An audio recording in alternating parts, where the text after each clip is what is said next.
everyone, it's Professor I here, and welcome to the week 3 video. So what I want to do is sort of quickly go through the tasks that you have for this week, and then I want to specifically go over this symbol and figurative language document with you that is one of your readings. So this week's readings consist of A Very Old Man with Enormous Wings by Gabriel Garcia Marquez. And it's a really interesting, sort of almost a science fiction-y piece, not as in futuristic, but definitely otherworldly, as it were. And so you want to be thinking about the symbolism in this piece. And then I have a sample paper that I'm going to ask you to read, and then an excerpt from The Interesting Life of Olaudah Equiano, written by himself. And Olaudah Equiano, as you will see, was an actual historical figure, a real man who was taken into slavery via the African slave trade. So that's an interesting one to look at. And then an excerpt from Toni Morrison's famous novel, Beloved. And you want to make sure that you understand that this particular excerpt from Beloved is a stream of consciousness, kind of an excerpt. And so when you first read it, it's not going to perhaps make good sense to you, because there's a great deal, again, of symbolism going on in it. And I'm just pulling it up here for myself on my computer to sort of refresh my memory about it. So it's difficult to know who the speaker is. It's difficult to know at first what's going on. But I want you to imagine when you're reading this that there is a speaker in this piece who is a slave on a slave ship during the Atlantic slave trade. And that this person is down in the hold of that ship, because that's really what's going on here. And if you know anything about what those ships were like, they were packed very tightly. So people were literally just stacked on top of each other. And the conditions were absolutely just beyond horrific. So if you imagine that as you picture this speaker, it will be helpful to you in understanding kind of what is going on. And I will likely put an additional piece in there for you just before the text that offers a summary and helps you kind of understand what's happening there with the excerpt from Beloved. By the way, Beloved was made into a film. It was produced by Oprah Winfrey, and she's one of the stars of the film. She plays Setha. And next week I'm going to ask you to watch a couple of very short excerpts from that film.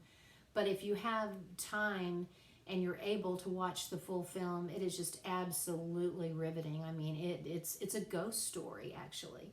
So it has a lot of elements of real history in it, as well as just sort of the interesting aspect that it's told as a ghost story.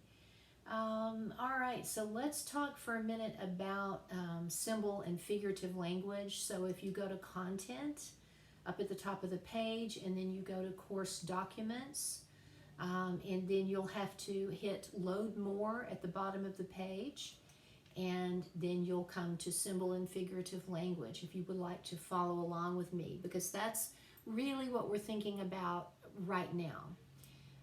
So what is symbolism, and what is symbolism in literature? Well, we know that a symbol refers to one thing that stands in for or represents another thing. It's symbolic of this other thing, right? And so a flag, for example, represents a nation. A logo might represent a particular brand of toothpaste or cologne or something like that. Emojis represent emotions, like the smiley face, as we all know. And literary symbolism, symbols used by writers in writing to represent something else, works much the same way. So a symbol used by a writer in a short story or a poem or a play or whatever basically compares or puts together two things or two ideas that are in some way not alike. They're dissimilar. But unlike a symbol in life, like a traffic sign or a stop sign or something like that, a symbol in literature carries richer meaning and more of a variety of meanings. And so if it's a really significant symbol, it might appear or be hinted at more than once in a work. And a literary symbol is also called a figure of speech or figurative language, so that all of those terms are interchangeable. They mean the same thing. And one thing I want to point out again that's super important in our study of literature is this idea of connotative meaning, connotations. And that's going to come back and haunt you on that exam on literary terms later on in the semester. But this is part of what we're talking about when we talk about symbolism and figurative language, connotations. And so all words have a denotative meaning. When you hear that word, think dictionary, denotative, dictionary, the literal actual meaning of the word. And almost every word in every language has a set of connotations or a connotative meaning. And connotation refers to the symbols, the associations that we make in our minds when we think of a specific word. So we can take almost any word in any language, unless it's maybe an article or, a to-be verb like is or are, was, were, or something like that. And we can find associations with it. So if I were to say to you right now, rose, you would immediately start making associations with the idea of a rose. You'd think of the flower. You might think of something romantic where someone's sending roses. You might think of a funeral. You might think of Valentine's Day. All of these associations would come to your mind. You think of something fragrant. You might also think of the thorns on the rose. So there are positive connotations and negative connotations with every single word pretty much. And it's that way with colors.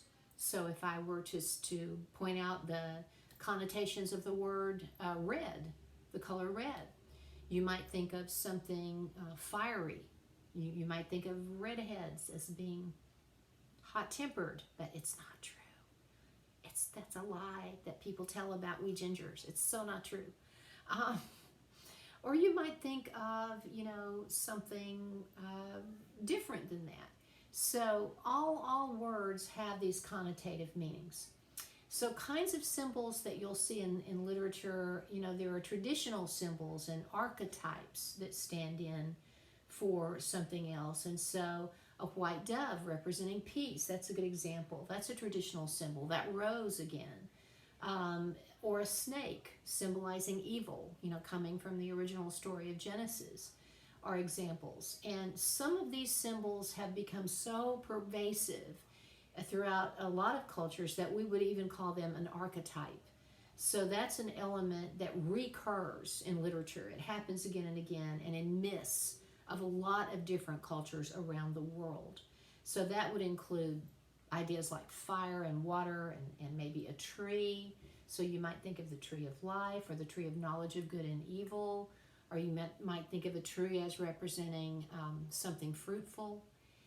So those are the traditional symbols and the archetypal symbols. And then you have allegory. That's an extended association that might occur throughout an entire work. So Orwell's Animal Farm, if you ever read that, for example, uses that allegory of barnyard animals to mirror the Bolshevik Revolution that occurred in Russia. An allusion, not illusion, but allusion, is a brief reference to another text, to a person maybe outside of that work itself that you're reading. So a text might allude to a biblical scripture verse or to the name of an historical figure who actually lived. That's allusion. Irony, we sort of know what that is, right? It's a meaning or outcome that is contrary to what we are expecting. And so if you ever remember that song by Alanis Morissette, I realize this before your time, probably, but she had a song entitled, Isn't It Ironic? And she talked about in that song, one example would be a guy who had a fear of flying on an airplane. and he's terrified of it, and the irony is he builds his courage up and books a flight, buys a ticket, gets on the plane, and the plane crashes. So there's some unfortunate irony there. So with verbal irony, a speaker is saying one thing yet meaning the exact opposite. So if you were to say, "Gosh, Professor I just love all this reading you're making us do. Thanks." That would be sort of sarcastic verbal irony there, right? When the meaning is really harshly critical, then it becomes sarcasm. Situational irony is referring to a situation in a text that is the opposite of what we would expect it to be. So you're going to see that in A Very Old Man with Enormous Wings, because how can a very old man have enormous wings? And he turns out to not be what we would expect him to be. We know about metaphor and simile. So metaphor, the representation of one thing as if it were something else without using the words like or as. And then simile would use the word like or as to make the comparison explicit. Metonymy uses the name of one thing to refer to another associated idea or thing. So red tape, that's a good example. It's a metonym for excessive paperwork that slows everything down. Oxymoron, a combination of contradictory or opposing ideas or qualities, like a wise fool. Well, how can you be wise and be a fool at the same time? Personification, think of my cat, Princess Fufu. If you haven't already friended her on Facebook, please do so. Just do a search, Princess Fu, 2 words, F-O-O, F-O-O. She's very famous. At last time I checked, she had like 7,000, 8,000 fans, something like that. At her virtual birthday party, we had people from 50 countries, I kid you not, who tuned into her party, I should say. There are lots of bored people in the world. There's an entire underworld on Facebook of crazy cat people. I am one of them. I don't know what that says about me. But go to her page, see what's going on. She has a boy friend, get it? And his name is Walter. He's lovingly referred to as Wally Poo. So if you do a search for Walter Larry, Scarlett Perhera, and Knox Harrington, I know that's a mouthful, but my friend Anya Arvidsson writes that page down in Florida, and it's really fun. It's awesome. Anyway, when you think of personification, think of Princess Fufu, because I personify her on Facebook. So that's giving human-like qualities to an animal or to an object. And so Princess Fufu is really an extraordinary person. I won't torture you with that any further.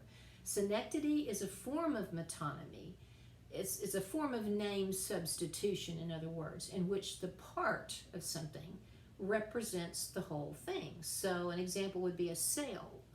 You might use that term, a sail, to refer to the entire ship.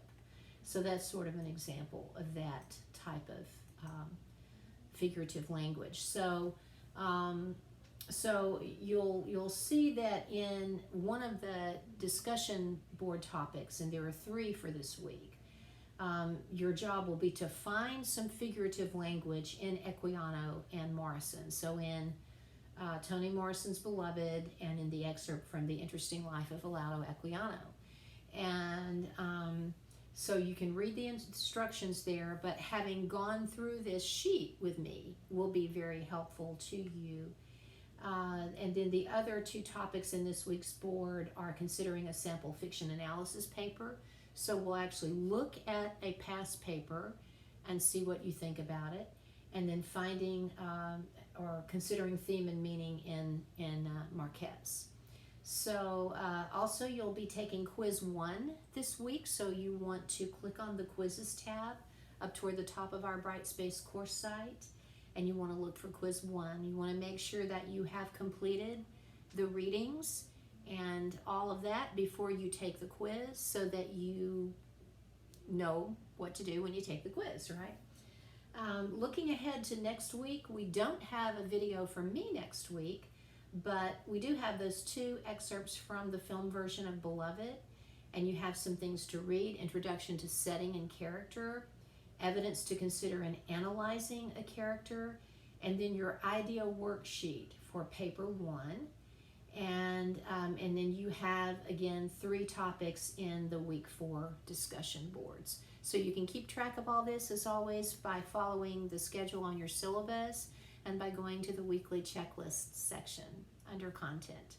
So have a great week, everybody. Thank you for your patience, and happy finding symbols in literature to you. Have a good one, guys.